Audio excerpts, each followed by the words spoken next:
I deliberately collected many free sugar packets from coffee shops, then pretended my hands were too full to do anything. I got you. Oh, well, this is the day of kind gestures. This kind-hearted girl had no idea she was already being used by me. I kindly handed her a piece of candy. It instantly reminded her of her grandmother. 21st floor, please. Unknowingly, she fell for it again. Christine, can you buzz me in? Hands are full. I gave a generous smile. No one noticed that I didn't belong to this top law firm. I walked straight toward the conference room where they were discussing a tens of millions dollar deal. They were negotiating the settlement for a critical case. All the lawyers had exhausted themselves trying to raise the offer to $19 million. Got them up to 19 million. Actually, you can get quite a bit more out of Peabody. Everyone looked at me in confusion, and were quite displeased with my interruption, but I was unfazed and began introducing myself. Lawyer working for... You? Hopefully. You have an associate position open, and it's been really hard to get an interview. And I almost think it's because of my age, but that'd be violating discriminatory protection. The executive scoffed at my job-seeking intentions, but after hearing what I said next, I do know the number that Peabody is willing to pay, and it is significantly higher than 19 million. What's the number? Am I hired? they had no choice but to take me seriously. A week earlier I had discovered that the opposing lawyer liked to discuss case details while buying coffee in the morning, so I deliberately stood in line ahead of him, pretended I didn't know how to pay by card. How could he have expected to guard against an old lady like me? It's strange. 23. Great. Which means I'm going to close at 19, so you remind your bosses how much I saved them when they try to fight my bill.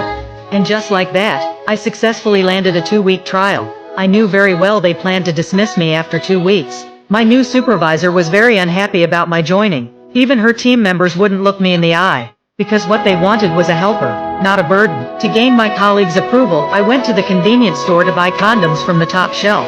The clerk looked at me awkwardly. No, I can't get pregnant if that's what you're thinking. But I can get an STD. And believe you me, my nursing home is like a petri dish. But the real reason I did this was because a few days ago, my boss assigned me my first case. An autistic teenager was accused of murder. There was a box of condoms next to the victim at the crime scene. The boy's intelligence was unusual, and he couldn't communicate normally. Even worse, the grocery store surveillance showed that he had indeed gone to the convenience store to buy condoms. But as I watched the surveillance footage, I noticed something strange. So I took the opportunity to make a request to the clerk. Taking my phone and filming me. My friend Cindy Shapiro won't believe it.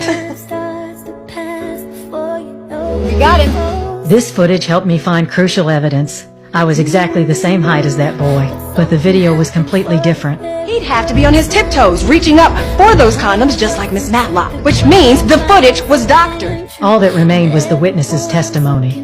The witness was an elderly man about my age. He was 14 meters away from the crime scene at the time. He might have had blurred vision, but Madeline was a severely obsessive and eccentric old man. He had already kicked my colleague out of his house 4 times, but I had to win this case. Otherwise, the company would use it as an excuse to fire me. As soon as we met, Madeline's attitude was very hostile. My colleague watched eagerly, expecting me to be thrown out. My name is Madeline Matlock, like the old TV show. Oh, I love that show. Me too.